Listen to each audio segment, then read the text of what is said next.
O Sensações está começando agora. Hoje vamos falar do autismo, um transtorno que afeta 70 milhões de pessoas no mundo. Esse é o tema do novo livro da psiquiatra Ana Beatriz Barbosa Silva, Mundo Singular. Ela fala como funciona a mente de uma criança com autismo e, a partir daí, como a família e os amigos podem aprender a lidar melhor com essa questão. Além disso, o relacionamento da criança autista na escola, na vida profissional, enfim. Eu vou começar falando do mundo singular. O autismo. Vamos lá.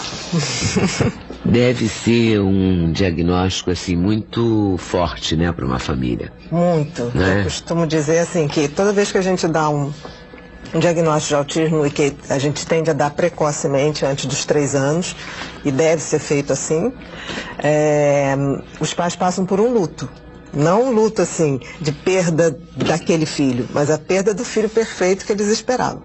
Então isso é muito comum acontecer e eu acho que uma das coisas que deixa os pais muito à vontade é quando a gente fala, olha, eu sei que você está muito triste, eu sei que não foi esse filho que foi desejado, a gente tem que lidar com isso com muita clareza, porque se você começa logo a acusar os pais que eles têm que aceitar, é muito difícil. Tem um luto inicial que é barra pesada. Que tem que permitir que a pessoa até extravase isso. Coloca pra fora porque isso. Porque muda a vida, ninguém se prepara para ter um filho autista, porque o autismo, né, uma criança com autismo, não é que ela é totalmente diferente, ela tem uma linguagem diferente, ela tem um universo diferente. Mas ela tem uma linguagem? Ela consegue? Se os pais, só por nos exemplo, casos do autismo grave são mais difíceis, mas todos eles se comunicam de alguma forma. Primeiro, o que é o autismo, Leda? Que é bom a gente definir eu isso. acho também. Né? Porque é um transtorno do desenvolvimento, quer dizer, aquele desenvolvimento neurológico que se previa ocorresse de uma maneira, não ocorre. E como é que se manifesta isso? Na dificuldade absurda de socialização, né? O autista não consegue entender o que ele faz para se socializar com você. Então, por exemplo, se você faz uma cara de irritada, ele não computa isso. Então, ele continua falando do que ele quer falar, geralmente eles adoram um assunto específico, e eles não têm a leitura social. Não lê nas entrelinhas, não entende as expressões faciais, as expressões corporais. Então, o universo nosso, para eles, é bem complicado. É muito complicado. É muito cheio de detalhes. Por isso que eles gostam de coisas muito simples, do tipo animais, porque as expressões são muito simples. Cavalos, cachorros. O cachorro tem um rabinho, ele sabe que aquilo ele está feliz. E quando ele não abana o rabinho, ou ele mostra os dentes, ele tá zangado. Aquilo é muito simples para ele. Eles gostam de brinquedos previsíveis, por exemplo, trilho, trem. Eles adoram, são fixados em trem. Porque o que é mais previsível que um trem? O trem sempre corre num trilho, né?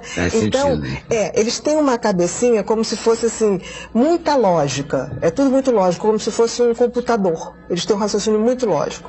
Então, essa alteração na socialização acarreta também alteração na comunicação. Exatamente por isso, porque eles não conseguem entender essa comunicação subliminar, essa comunicação gestual que a gente tem.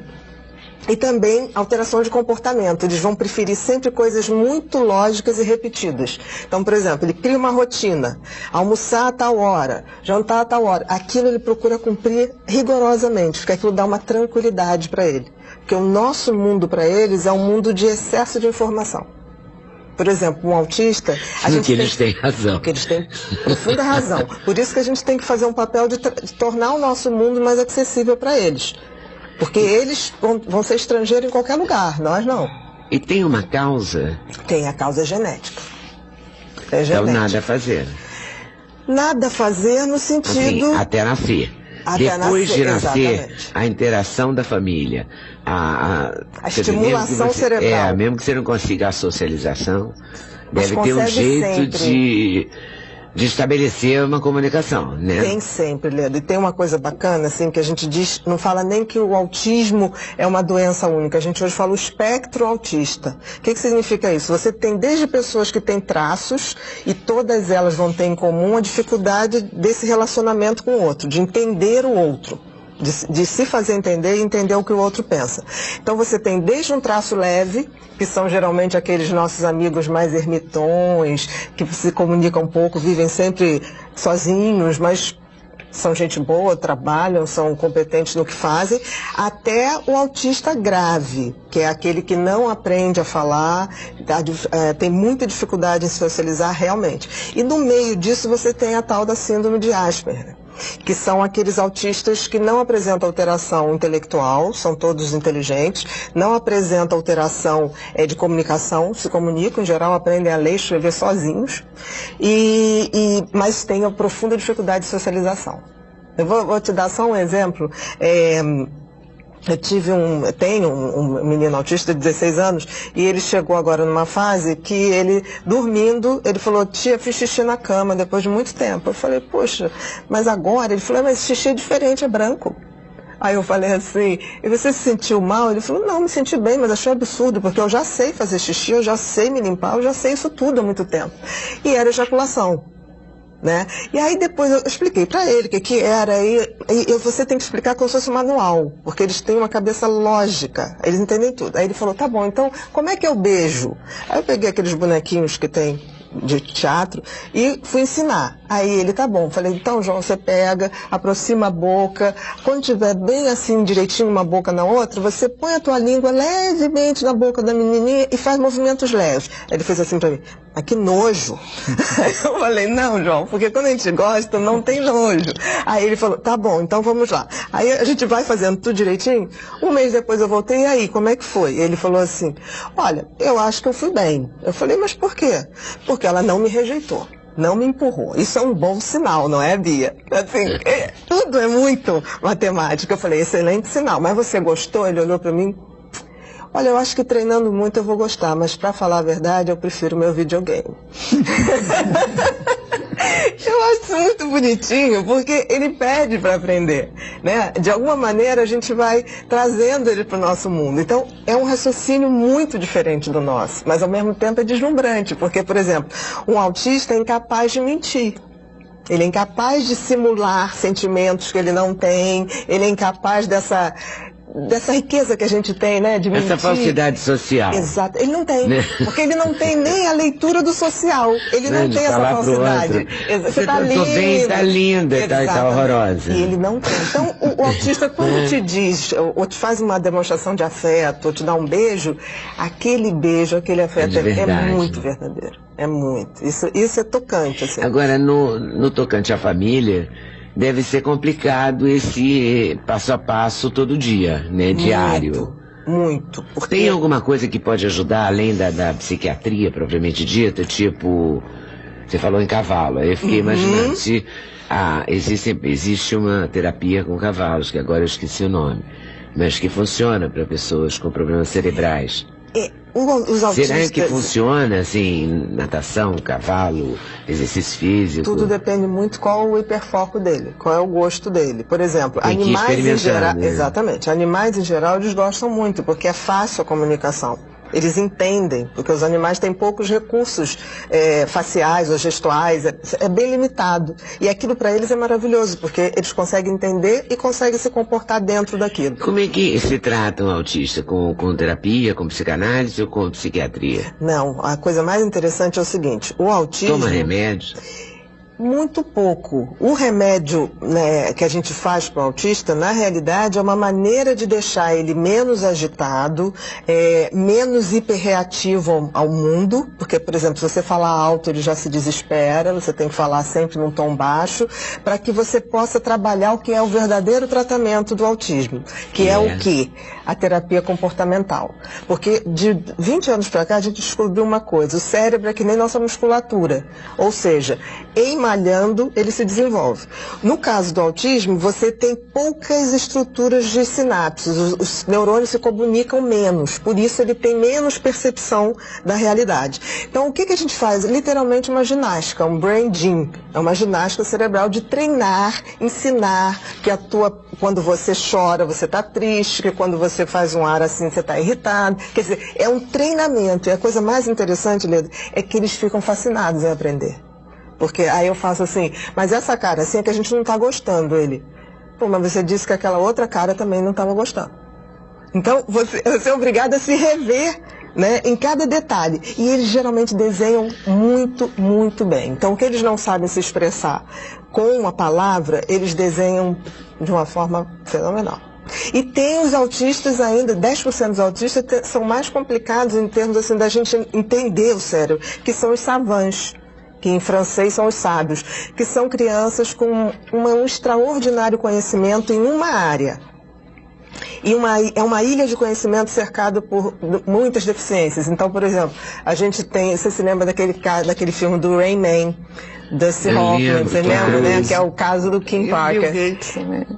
Exatamente. O Bill Gates também, o Bill Gates parece também ser, a gente não pode falar que não é declarado, mas ele tinha uma memória extraordinária, ele tinha lido 10 mil livros, e desses 10 mil livros ele sabia reproduzir exatamente 98%. Ao mesmo tempo era um menino incapaz de trocar de roupa. Tinha essa lógica, né, de seguir. Eu lembro que no filme o Dusty Hoffman, me parece que fazia... Dusty Hoffman, exatamente. Tinha uma lógica, ele não saía do traço, ele tinha que seguir aquilo, se ia para uma calçada. É o trem no trilho, né? Exatamente. É o trem no trilho, exatamente. Eles são fascinados por dinossauros, eu não sei porquê. Porque talvez os dinossauros tenham poucas expressões, estejam extintos e tinham muitas poucas expressões, não sei, talvez. Mas trem, por exemplo, o autista ele não vê o mundo como a gente vê no todo. Eu olho, eu vejo a Leda. Ele vai ver o nariz, a sobrancelha, ele vai levar muito tempo, ele vai levar mais tempo para conectar as informações e ver o todo. Então os detalhes para eles são muito mais importantes do que o todo, o que dificulta uma relação. Por exemplo, você dá um carrinho para uma criança autista, ele vai se prender na roda. Ele vai ficar o tempo todo rodando a roda. Depois é que ele vai, você que vai ter que chegar para ele. É um processo lento, né? É um processo mais lento, mas que a gente tem como abrir esses caminhos cerebrais. Pois é, eu fiquei vendo aqui. O que os professores podem fazer? No caso dos professores, deve ser mais complicado, né? Muito. Se você tem um autista na sua sala, né? Muito, precisa da ajuda exatamente das pessoas, porque o grande tratamento são das psicólogas, dos psicopedagogas. São as grandes tratadoras que fazem essa ginástica cerebral e que tem um efeito sensacional quanto mais cedo a gente começar. Porque é quando o cérebro ainda está ávido desse aprendizado. Tem uma decisão que a gente tem que tomar, e Minas foi pioneiro, Belo Horizonte agora, que é quando você decreta a incapacidade para que aqueles pais possam, em faltando, já deixar quem vai ser o cuidador, quem vai ser o tutor dessa criança. Foi só em Belo Horizonte, foi pela prefeitura, o deputado. Instituindo uma lei que, dependendo do grau de autismo, o governo tem obrigação, né, de zelar pelaquela criança. Por quê? Porque os pais ficam muito aflitos. Por exemplo, eu por acaso tenho algumas experiências que o primeiro filho nasceu com autismo, né, dos pais. E tiveram outros e não tiveram. E sempre ficou quem vai ser aquele que vai tomar conta quando a gente não tiver. Porque mais do que educar o seu filho, preparar ele para a vida, para ter o mínimo de independência, você tem que pensar assim, quando eu não estiver aqui, quem cuida dele?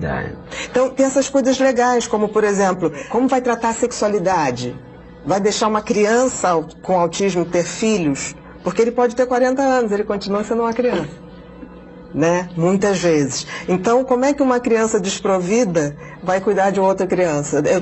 Esse menino, o João, com 16 anos, chegou para mim e falou isso. Tia, eu quero fazer aquela cirurgia. Eu falei, que cirurgia? Depois que ele teve esse xixi branco, né? Aí eu falei assim, que cirurgia? Aquela que não tem filho. Eu falei, mas você já decidiu isso?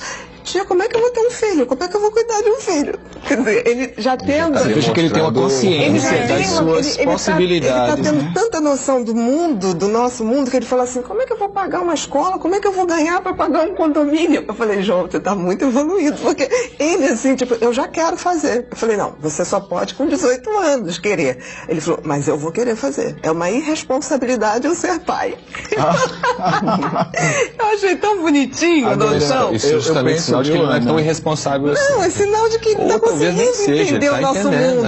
Eu fiquei boba, assim. Eu penso que a maneira como a gente percebe o mundo é que coloca o autista fora do mundo. Exatamente. Porque, na verdade, ele tem uma outra forma de conceber a realidade. A gente aqui tenta impor uma forma, né? Não, e que a gente aí pode essa entender, forma da gente fica padronizada. Então termina que ele diz assim... com essa forma que vocês estão me dando, eu não consigo lidar. Exatamente. Agora, se fosse do meu jeito, talvez desse conta. Agora, o que faz quando eles estão na idade sexualmente ativa? É complicado. Tudo isso é discutido, Leda. Assim, eles entendem tudo. Se você explicar de uma maneira lógica... Sim, mas aí eles teriam que nascer numa família... Só em famílias que se dispusessem a entender, não, tivessem mas exatamente essa lei agora, essa lei em Belo Horizonte, que é a primeira, que a gente espera que dê frutos, os mineiros aí saindo na frente de novo, exatamente exige que o Estado faça essa coisa da vasectomia, que oriente a família, assumir esse tipo de postura. O livro da Ana tem uma... Também, da Ana e tem uma parceria. Da Maíra e do Leandro. Maíra Bonifácio Gaiato, que é psicólogo e clínica e mestrada em psicologia experimental, PUC de São Paulo. E o Leandro Tadeu Reveles, isso. Que também é psiquiatra. Os dois é que tiveram essa ideia. Lidando com crianças e são especializados em autismo e eu topei esse desafio. Adorei escrever a 6, me deu um orgulho, porque é uma equipe... Comigo, assim, eu estou me sentindo como se estivesse lançando o livro com meus filhos, assim. Foi muito bacana. Tem um capítulo aqui de dicas para crianças com autismo. E o primeiro é esse, informar-se. Dicas para pais de crianças com autismo. Então, informar-se, ter toda a informação possível sobre a doença, incentivar o filho a se cuidar sozinho, dar tarefas para ele realizar, treinar a generalização do aprendizado, dividir as responsabilidades dentro de casa. Isso é tudo pensando no futuro. Com certeza. Ter tempo para o parceiro, estabelecer uma refeição ao dia em família, conversar com outros pais de filhos com autismo, procurar oportunidades para o seu filho desenvolver habilidades sociais, trabalhar em conjunto com a escola, lembrar os erros do passado, criar estratégias. Com autismo são pessoas muito interessantes, assim, porque eles têm uma capacidade de proteção, assim, do irmão. É bem bacana a relação do irmão. Geralmente os irmãos de autismo nos surpreendem, às vezes saem na frente dos pais. É impressionante. E toda vez que a gente vai tratar uma família que tem um paciente com autismo, a gente chama a babá, a gente chama o vizinho, a gente chama todo mundo, porque a colaboração de todo mundo é muito importante. Sim. Aconteceu uma coisa no lançamento do livro em São Paulo, a gente fez numa livraria grande e tinha o segurança do evento lá, da própria livraria. No final... Um homem assim, deve ter 2 metros, ele parecia um jogador de futebol americano, assim, enorme. Ele todo suado, ele chegou para mim, eu comprei o livro, a senhora podia autografar? Eu falei, claro, como é seu nome? E aí ele, não sei, sabe por quê? Eu ganhei um presente na minha vida, eu me casei com uma mulher que já tinha um filho com autismo. E eu vou te dizer, esse menino é tudo para mim. Ele hoje tem 14 anos, doutor. Às vezes minha esposa está cansada, porque é difícil lidar, e eu chego, mas quando ele me beija, ele me abraça, você não sabe o bem que esse menino me fez. Eu tô louco para chegar em casa e dar esse presente para minha mulher. Eu achei de uma sensibilidade, um homem enorme. Ele encheu os olhos de lágrimas ao falar do menino. Como está a nossa campeã de vendas aqui? 1 milhão. No total da obra. É autora de 1 milhão de livros. Ana Beatriz Barbosa, aqui numa parceria com a Maíra e com o Leandro, no Mundo Singular Entendo o Assunto, sobre o autismo. Maravilhosos. Nas melhores casas do ramo, editora Fontanar, que é um selo da Objetivo. Ok? É o selo da Objetivo, né? Elas têm selo. Que não é uma coisa.